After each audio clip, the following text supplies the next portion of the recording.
الحمدللہ وحدہ والصلاة والسلام علی من لا نبی بعدہ اما بعد فقد قال اللہ تعالی فی القرآن المجید وفرقان الحمید وبرہان الرشید وارشاد العظیم فاعوذ باللہ من الشیطان الرجیم بسم اللہ الرحمن الرحیم الف لام میم ذالک الکتاب لا ریب فیہ ھدی للمتقین الذین یؤمنون بالغیب ویقیمون الصلاۃ ومما رزقناہم ینفقون والذین یؤمنون بما انزل الیک وما انزل من قبلک وبالآخرۃ هم یوقنون اولئک علی ھدی من ربہم واولئک هم المفلحون صدق اللہ العظیم۔ سورہ بقرہ ہے اور سورہ بقرہ کی پہلی 5 آیات ہیں۔ الف لام میم حروف مقطعات ہیں۔ اس کا علم اللہ تعالیٰ عز و جل اور اس کے رسول کریم صلی اللہ علیہ وآلہ وسلم کے درمیان ہے کہ اللہ تعالیٰ کیا فرما رہا ہے اور رسول کریم کے لیے اس میں کیا پیغام ہے۔ اور یہ حروف مقطعات اس وقت عرب میں، یہ صرف قرآن میں نہیں ہے، عربی شاعری میں موجود تھے اور شاعر بھی استعمال کرتے تھے اور ان کا مطلب شاعر سمجھتے تھے اور ان کے سننے والے سمجھتے تھے۔ لیکن یہ قرآن کے حروف مقطعات جو ہے، الف کا مطلب کیا ہے، لام کا مطلب کیا ہے، میم کا مطلب کیا ہے، یہ حروف مقطعات کا مطلب اللہ تعالیٰ عز و جل اور اللہ تعالیٰ کے رسول کریم صلی اللہ علیہ وآلہ وسلم کے درمیان ہے۔ ذالک الکتاب، وہ کتاب۔ اب اس وقت اس کو کتاب کہا گیا جب یہ کتاب نہیں تھی۔ اب ذالک ہونا چاہیے ھذا الکتاب، یہ کتاب، لیکن یہ ذالک الکتاب، وہ کتاب۔ تو اس کا مطلب یہ ہے کہ اس وقت یہ کتاب موجود نہیں تھی، قرآن گٹھری میں تھا، اس کی آیات جو ہیں وہ لکھی ہوئی تھی چمڑے پہ، کاغذ پہ، کپڑے پہ، ہڈیوں پہ، پتھروں پہ، لکڑی پہ، اس طرح یاد لکھی تھی، اور یہ ایک چادر میں، ایک گٹھری میں موجود تھا۔ اس وقت یہ کتاب نہیں تھی، اس لیے کہا گیا ذالک الکتاب، وہ کتاب جو لوح محفوظ میں محفوظ ہے۔ اگر یہ کتاب ہوتی تو ہوتا ھذا الکتاب، یہ کتاب۔ دوسرا، عرب میں جو لوگ جب کسی کی عزت سے نام لینا چاہتے ہیں، جس طرح اللہ تعالیٰ اپنے آپ کو، اللہ تعالیٰ اکیلا ہے لیکن کہتا ہے نحنو، ہم، جس طرح بادشاہ بھی اپنے آپ کو کہتے ہیں ہم، تو وہ تو بادشاہوں کا بادشاہ ہے، ہمیشہ ہمیشہ سے بادشاہ اور ہمیشہ ہمیشہ کے لیے بادشاہ ہے۔ یہ تمام بادشاہ اس کے سامنے، بلکہ کائنات اس کے سامنے ایک مچھر کے پر کے برابر نہیں ہے۔ تو اس لیے اس کتاب کا رتبہ اتنا زیادہ ہے کہ اس کو کہا گیا کہ وہ کتاب لا ریب فیہ، اس میں کوئی شک نہیں ہے۔ اب شک بھی عربی کا لفظ ہے، ریب بھی عربی کا لفظ ہے، تو اس میں کوئی شک و شبے کی گنجائش نہیں ہے۔ فی ہی، اس میں ھدی للمتقین، تو یہ کیا کتاب کرتی ہے؟ یہ متقیوں کو ہدایت دیتی ہے۔ اور متقی کون ہے؟ اب آگے ان کا ذکر ہے، آگے ان کی نشانیاں بیان کی گئی ہیں کہ متقی کون ہے اور ان کا رتبہ بڑا ہے۔ سورہ بقرہ میں اللہ تعالیٰ فرماتا ہے ان اللہ مع المتقین، اور سورہ توبہ میں بھی فرماتا ہے ان اللہ مع المتقین۔ پھر سورہ توبہ میں اللہ تعالیٰ فرماتا ہے ان اللہ یحب المتقین، اللہ متقیوں کے ساتھ بھی ہے اور ان سے محبت بھی کرتا ہے۔ پھر ارشاد ہے واللہ ولی المتقین، اللہ متقیوں کا دوست ہے اور متقی اللہ کے دوست ہے۔ متقی اصل میں کہتے ہیں یہ بڑا قاف، دو نقطے والا قاف، واو قاف اور یہ وقی، یہ اس کا مادہ ہے۔ واو بڑا کاف اور ایک چھوٹی یہ وقی، اس کا مطلب ہے بچنا اور ڈرنا۔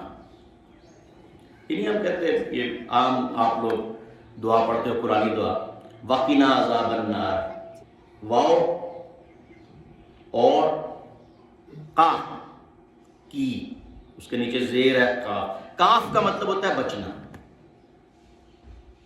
واقعی واو اور قاف بچنا نہ میں، یعنی ہمیں عذاب نار سے جہنم سے بچا لے۔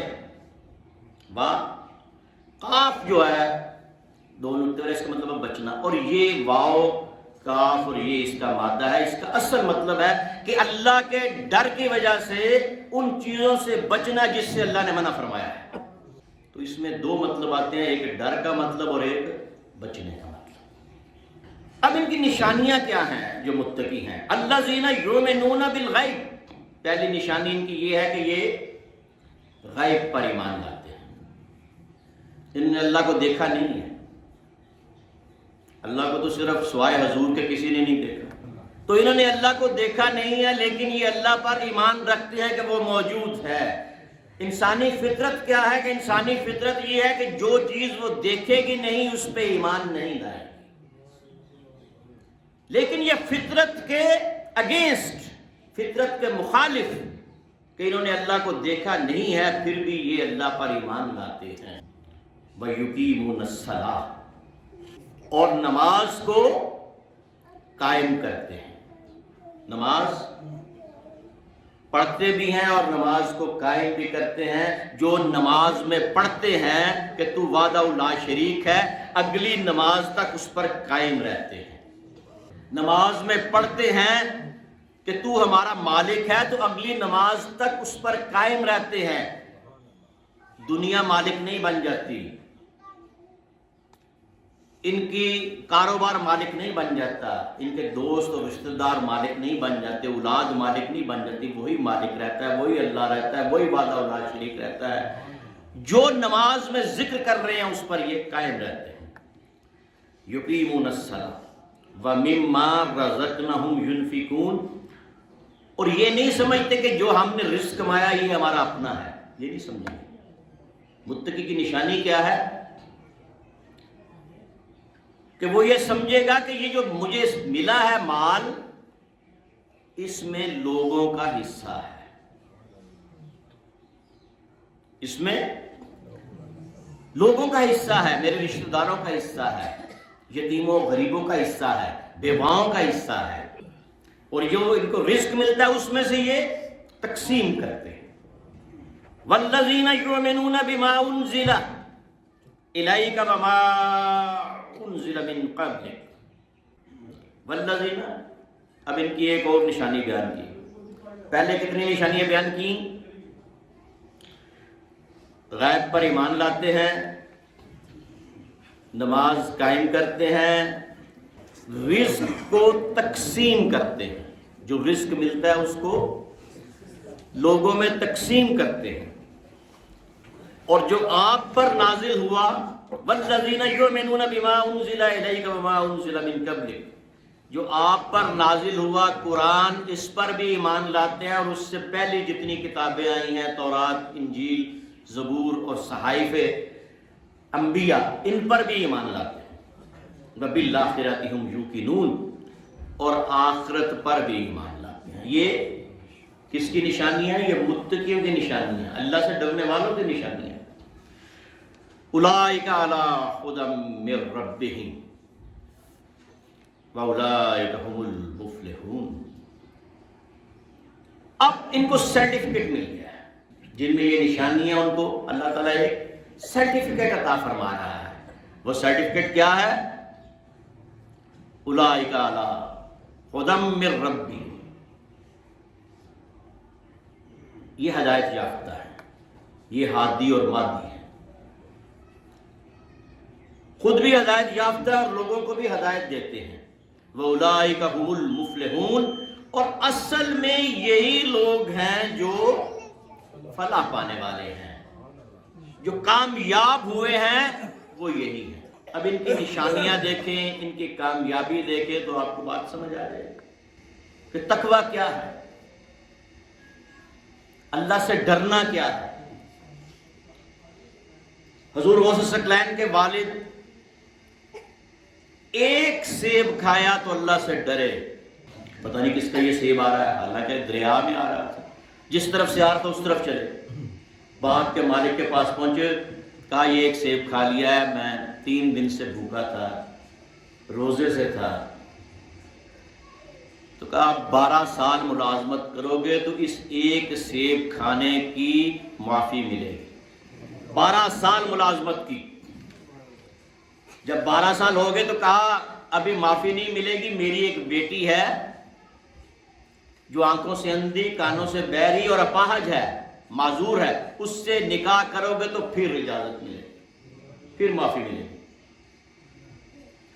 جب نکاح ہو گیا تو دیکھا تو ان میں تو کوئی ایسی بات نہیں تھی، بالکل عام عورتوں کی طرح، نہ وہ اندھی تھی، نہ ان کے کان بہرے تھے، نہ معذور تھے۔ تو ساری رات نوافل پڑھتے رہی، یہ شاید کوئی اور عورت ہوگی۔ تو صبح پوچھا اپنے سسر سے، حضرت عبداللہ سومئی سے، یہ حضور غوث ثقلین کے والد کا واقعہ سنا رہا۔ تو پوچھا موسیٰ دوست چنگی، جو ان کا واقعہ، تو انہوں نے کہا بھئی یہی ہے، آنکھوں سے اندھی اس لیے ہے کہ اس نے کوئی غلط چیز نہیں دیکھی جس کو اللہ نے منع کیا ہے، کانوں سے بہری اس لیے ہے کہ کوئی غلط نہیں سنا جس کو اللہ نے منع کیا ہے، ہاتھوں سے اور پاؤں سے کوئی ایسا کام نہیں کیا جس کو اللہ نے منع کیا، اس لیے معذور ہے، یہی تمہاری بیوی ہے۔ اور پھر اس طرح کے متقی آدمی سے، شخص سے، شخصیت سے، اور اس طرح کی متقیہ عورت سے کہ جس نے پوری زندگی کوئی غلط کام نہیں کیا اور اللہ کے رسول کے راستے پہ سارا کام کیا اور اللہ کے رسول کے حکم کے مطابق زندگی گزاری، اس طرح کے 2 متقی جب ملے تو پھر غوث ثقلین پیدا ہوا۔